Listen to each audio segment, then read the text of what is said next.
নমস্কার, 5টার 5 মিনিটে নিয়ে আমি অতনু রয়েছি আপনার সঙ্গে। সেদিন স্টেডিয়ামে চূড়ান্ত বিশৃঙ্খলা, সেই বিশৃঙ্খলার দায় কার? ম্যানেজমেন্টকে দায় নিতে হবে, কিন্তু সেদিন যে বিশৃঙ্খলা হয়েছে, যে ভাঙচুর হয়েছে, তার জন্য 5 জন এখনো পর্যন্ত গ্রেপ্তার। এই 5 জন কারা? অনুপের সঙ্গে কথা বলবো, জানতে চাইবো এই 5 জন কারা, তাদের কিভাবে গ্রেপ্তার করা হয়েছে।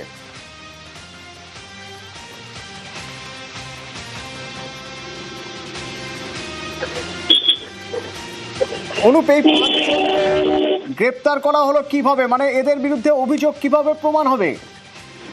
দেখো, এই 5 জনকে ইতিমধ্যে গ্রেপ্তার করে মেসি ইভেন্টের দিন যে গন্ডগোলের পরিস্থিতি তৈরি ছিল, বিশৃঙ্খলা পরিস্থিতি তৈরি ছিল মাঠের মধ্যে, এবং সেই ঘটনা কিন্তু একেবারে ক্লোজ সার্কিট যে ক্যামেরার ফুটেজ, সেই ক্যামেরার ফুটেজ দেখার পরবর্তী ক্ষেত্রে এবং একাধিক সংবাদ মাধ্যমে যে ফুটেজ দেখানো হয়েছিল, সেই সংবাদ মাধ্যমে ফুটেজও কালেক্ট করার পরবর্তীতে দেখা যায় যে এদের গতিবিধি গ্যালারি থেকে বেরিয়ে এসে একেবারে সোজা মাঠের মধ্যে যে বিশৃঙ্খলা পরিস্থিতি তৈরি করা বা ভাঙচুরের ঘটনা, গোটা ঘটনাকেও তাদের একেবারে অধিকতভাবে জড়িত এমনটা লক্ষ্য করা যাচ্ছে।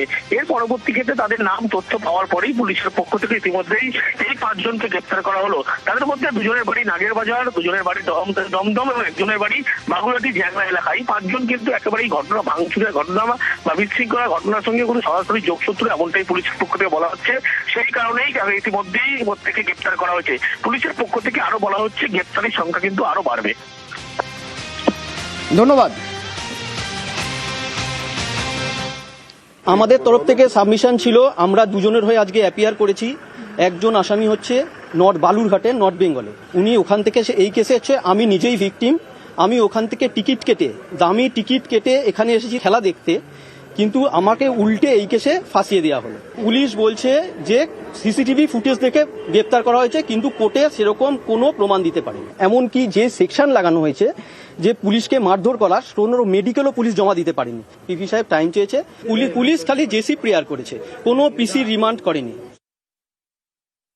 যারা ধরুন চিয়ার ছুঁড়ে ফেলেছে, ভেঙেছে, কয়েক কোটি টাকা তো নষ্ট করেছে। একটা এত সুন্দর স্টেডিয়াম, 17 আন্ডার 17 ওয়ার্ল্ড কাপ হয়েছে, সেই যে মাঠটাকে সাজিয়েছে, এই মাঠটাকে যখন নষ্ট করেছে, যেটা আমাদের বুকে লেগেছে যে এত সুন্দর মাঠকে কিভাবে তারা চিয়ার ভেঙে নষ্ট করেছে। মাঠে প্রচুর লোক ঢুকে গেছে, ফ্ল্যাগ নিয়ে ঘুরছে, তাকে ওইখানেই তো অ্যারেস্ট করা উচিত ছিল। ফ্ল্যাগ নিয়ে কি করে ঢুকে? এটা কি পলিটিক্যাল ইয়ে নাকি? খেলা তো একটা স্বচ্ছ জিনিস, সেখানে এত লোক মাঠে কেন এলো? প্রশাসন বা পুলিশের কিছু তো ভুল আছেই। ছবির মতো ঝকঝকে মাঠ, একেবারে পিকচার পারফেক্ট হওয়ার কথা ছিল। মাঠের মাঝখানে থাকবেন মেসি, গ্যালারি থেকে মানুষ দেখবেন, মানুষ দেখতে পাননি। ক্ষোভ রয়েছে, আর সেই ক্ষোভের বহিঃপ্রকাশ ঘটল কিছু মানুষের ভাঙচুরে। ছবির মতো সাজানো স্টেডিয়াম চুরচুর করে দেওয়া হলো। কতটা ক্ষতি হলো যুব ভারতী স্টেডিয়ামে দেখুন।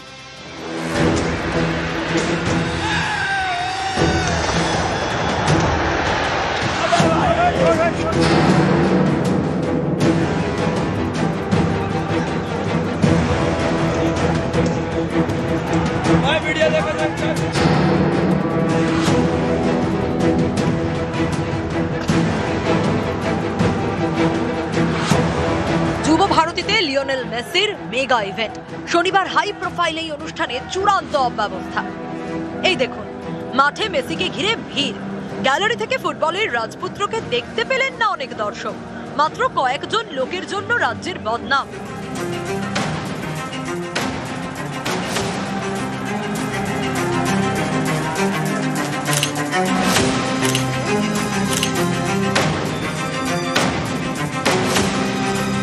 সাধারণ মানুষের টাকায় তৈরি স্টেডিয়াম।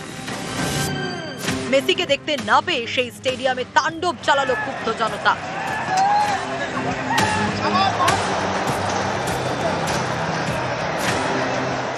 কোটি কোটি টাকার সম্পত্তির ক্ষতি হলো। প্রাথমিকভাবে মনে করা হচ্ছে যুব ভারতী স্টেডিয়ামে ক্ষতির পরিমাণ প্রায় 2.5 কোটি টাকা। শনিবার সকাল থেকেই যুব ভারতী ক্রীড়াঙ্গনে ভিড়। বেলা 11:30টায় মাঠে ঢোকেন মেসি, তাকে ঘিরে ভিড় বাড়তে থাকে।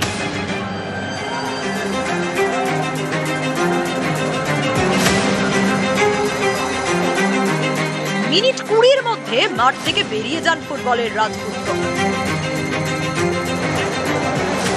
তাকে দেখতে না পেয়ে ক্ষেপে ওঠে জনতা। মুড়ি মুড়কির মতো মাঠে পড়তে থাকে জলের বোতল, ভাঙা চেয়ার।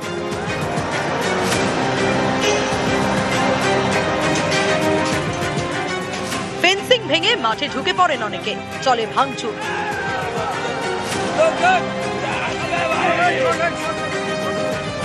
যার জন্য কয়েক কোটি টাকার সম্পত্তির ক্ষতি হলো।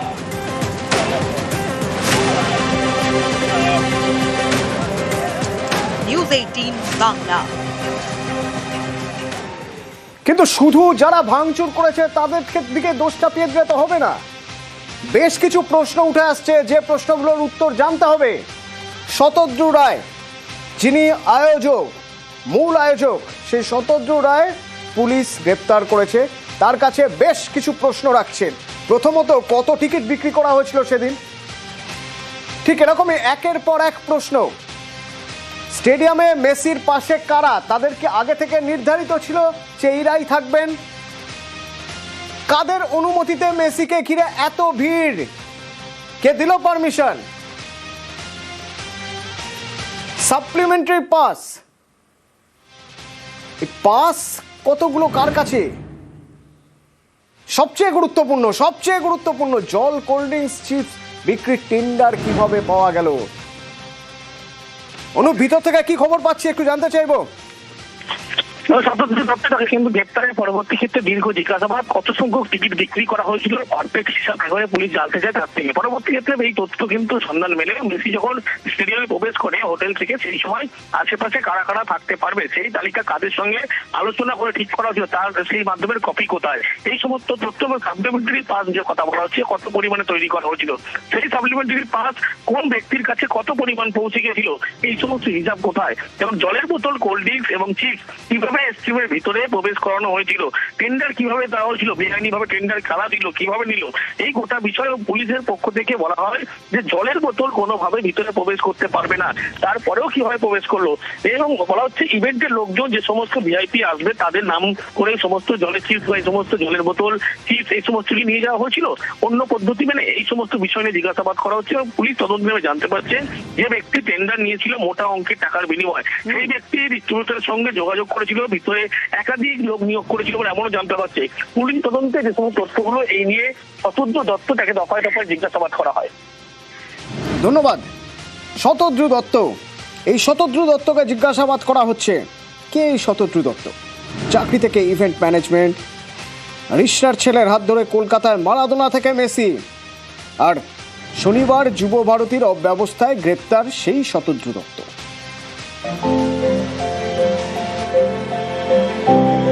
ফুটবল প্রেমীদের স্বপ্ন পূরণের দিন ছিল শনিবার। যুব ভারতীতে মেসি ম্যাজিক দেখতে হাজির হন হাজার হাজার দর্শক। নেপথ্যে ছিলেন শতদ্রু দত্ত, অনুষ্ঠানের আয়োজক। এখন যিনি পুলিশ হেফাজতে।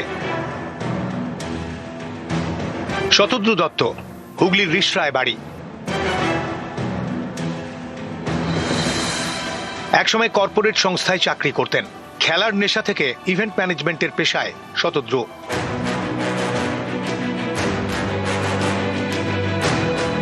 শুধু ক্রীড়া জগৎ নয়, অভিনয়ের দুনিয়াতেও শতদ্রুর পরিচিতি।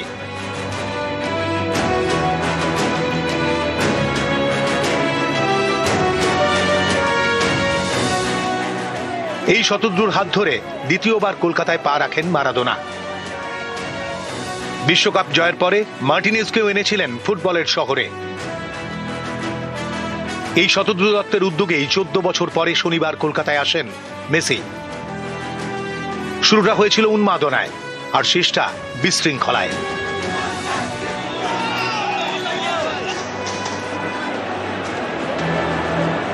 মাঠে মেসিকে ঘিরে বাড়তে থাকে ভিড়, ছবি তোলার হিড়িক। পাশেই ছিলেন শতদ্রু। ভিড়ে কয়েকজনকে ঠেলে সরিয়ে দিতে দেখা যায় শতদ্রুকে।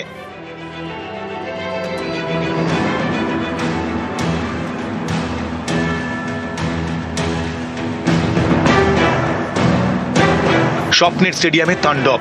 শতদ্রু দত্তের আয়োজক সংস্থার ব্যবস্থাপনা নিয়ে নানা প্রশ্ন। হাই প্রোফাইল অনুষ্ঠানে এমন অব্যবস্থার জেরে শনিবার গ্রেফতার হন শতদ্রু দত্ত। তার বিরুদ্ধে সরকারের বিরুদ্ধে অপরাধমূলক ষড়যন্ত্র, সরকারি সম্পত্তি ভাঙচুর, বেআইনি সমাবেশ, শৃঙ্খলা ভঙ্গ সংক্রান্ত অপরাধের অভিযোগ। নিউজ 18 বাংলা। চরম বিশৃঙ্খলা, একের পর এক হিসেব মিলছে না। মাঠে এত লোক এলো কোথা থেকে? কিভাবে সবাই ঘিরে ফেললেন মেসিকে? কিভাবে মাঠে জলের বোতল এলো, কোল্ড ড্রিঙ্কসের বোতল এলো, চিপসের প্যাকেট এলো? কারা এগুলো বিক্রি করছে? তাদের টেন্ডার দিচ্ছে কে? আয়োজকদের বিরুদ্ধে ভুরি ভুরি অভিযোগ।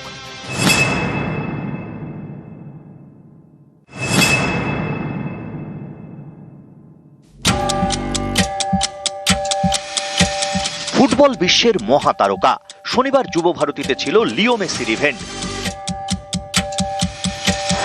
সেখানেই চূড়ান্ত বিশৃঙ্খলা, ভাঙচুর, আগুন, কিছুই বাদ যায়নি।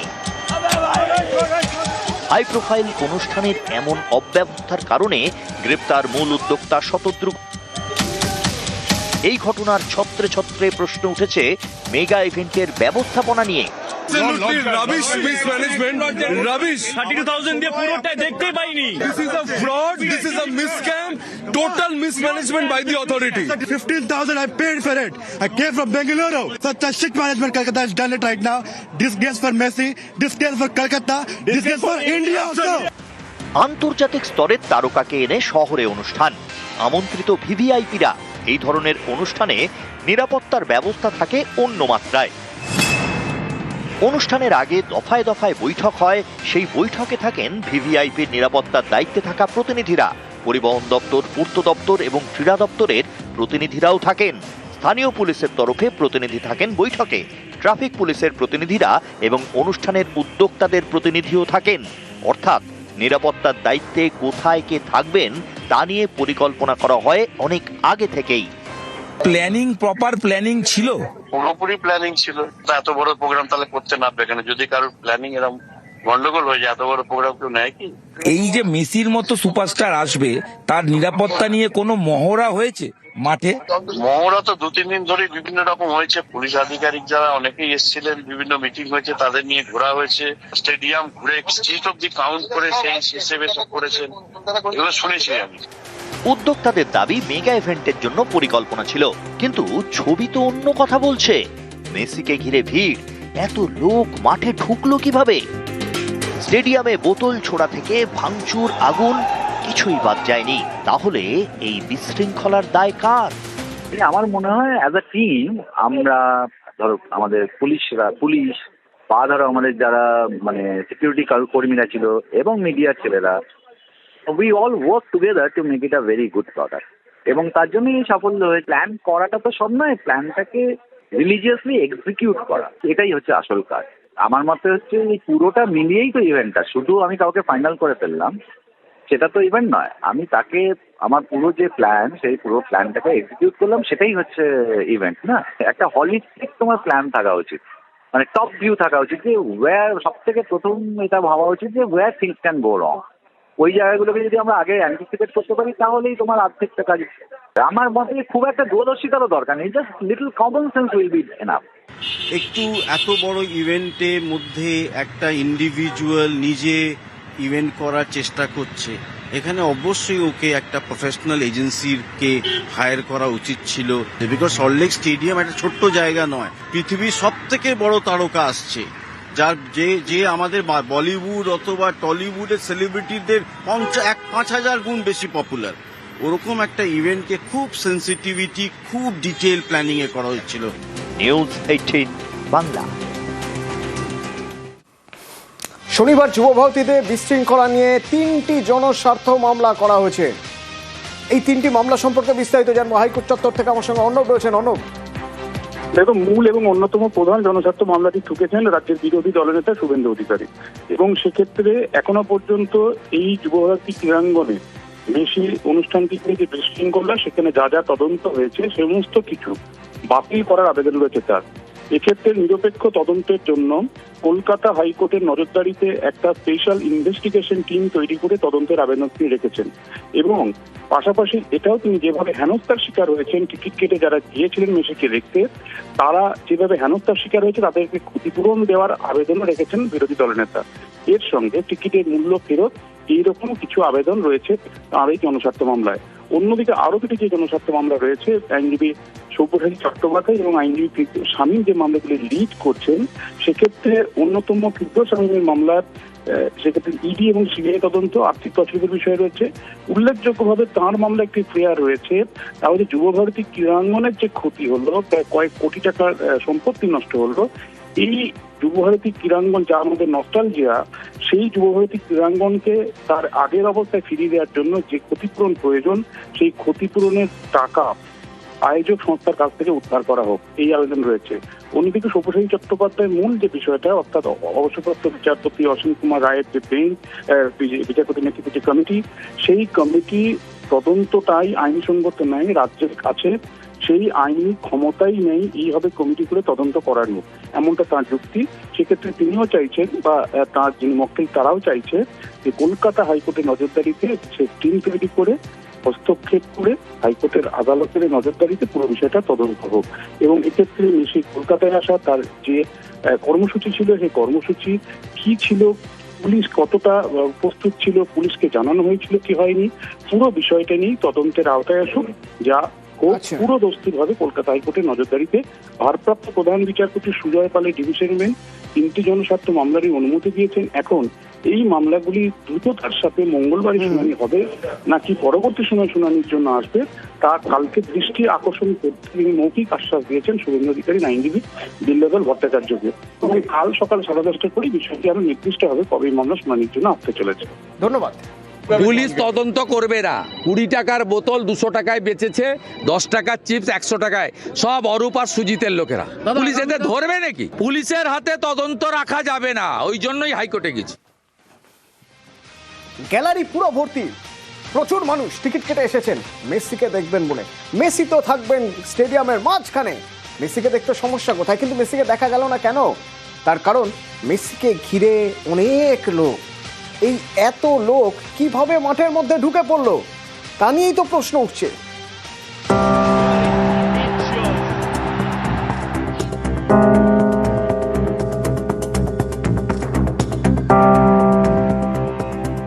শনিবার যুবভারতীতে মেসিকে ঘিরে ছবি তোলার হিড়িক।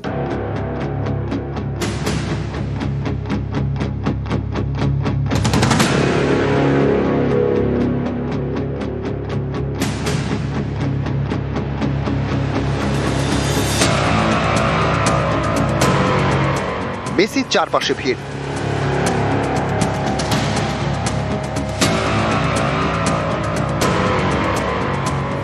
হাজার হাজার টাকা দিয়ে টিকিট কেটেও স্বপ্নভঙ্গ।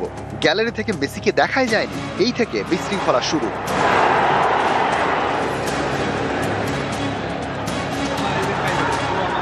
খালি মিনিস্টার, তাদের চেনা মেনা ক্যামেরাম্যান সবাই এখানে, কিছু দেখতে পাইনি।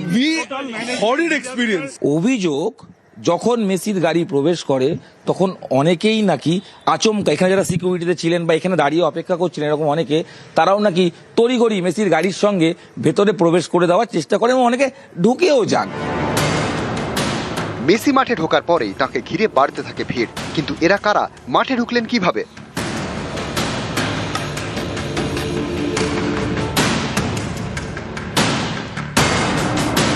সব ঠিক ছিল একদম, মানে মেসি আসার মধ্যে কোনো চেঞ্জ হয়নি। এই যে কাজগুলো আমরা করার জন্য বলেছিলাম ফ্লো চার্টে, সেগুলো আমরা একটাও করতে পারিনি।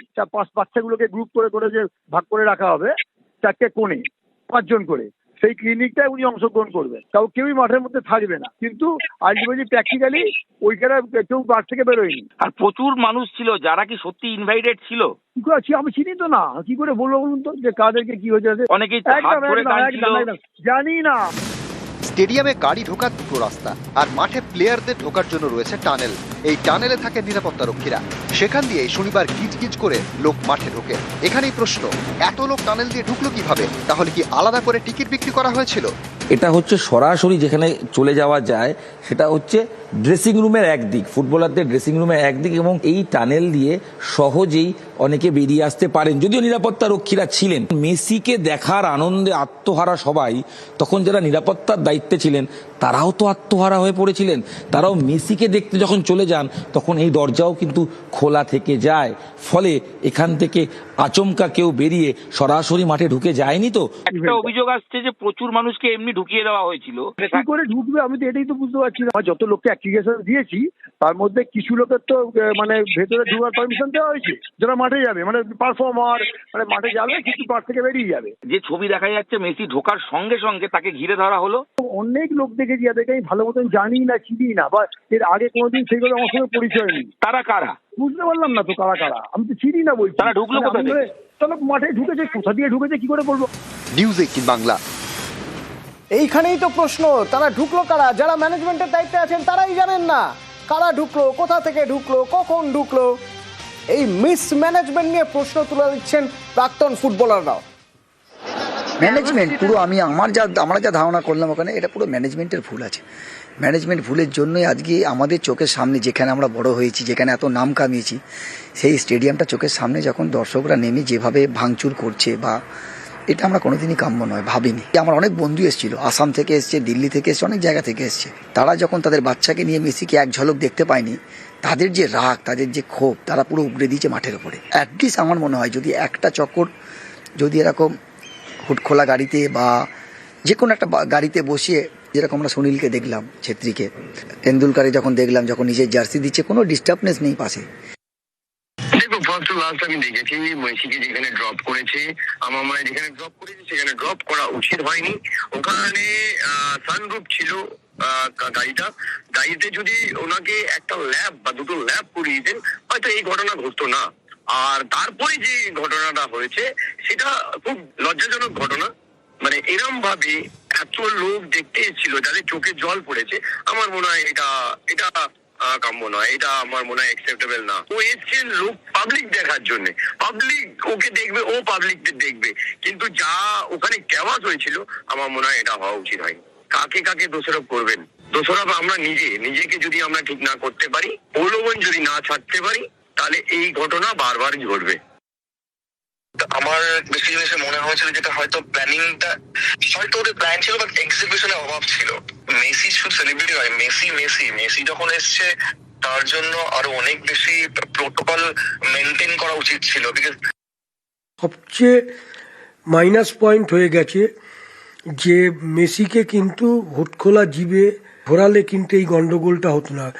মাঠে তো বোতল নিয়ে যাওয়া বারণ ছিল, সেই বোতলগুলো কি করে পুলিশ থাকার পরে, আমি জানি না এরকম কলকাতা মাঠে এসছে ডার্বি ম্যাচে কত বেশি ভিড় হয়। কলকাতাকে জানি না এরকম আগে কোনো দিন হয়েছে কিনা, এরকম কুলসিত করার কোনো মানে হয় না। কারণ প্রথম কোশ্চেন হলো মেসিকে যদি 15-20 মিনিটও দেখতে পারতো পাবলিক, মেসি এর আগেও তো এসছিল, কিন্তু এই উচ্ছৃঙ্খলাটা কিন্তু হয়নি। সেটা কলকাতায় হয়েছে এবং এদের সময় হয়েছে 14 বছর আগে। আমি তো পুলিশকে বলবো, পুলিশের এখানে অনেক গাফিলতি আছে, এত লোক মাঠে কি করে ঢুকলো। তারপরে আর কেউ বলছে না যে ফ্ল্যাগ নিয়ে কি করে মাঠে ঢুকছে, তাকে তখনও সে ঘুরে বেড়াচ্ছে, সেখানে জয় শ্রীরাম ধ্বনি দিচ্ছে। এরা কারা? এদেরও তো ধরা উচিত যে কারা করিয়েছে। আমার মনে হচ্ছে গন্ডগোল ইন্টেনশনালি হয়েছে। এত ডার্বি ম্যাচ হয়, কোনো তো গন্ডগোল হয়, এটা কেন হলো? Something is wrong there, somebody is involve. এটা তো তদন্ত দরকার আছে।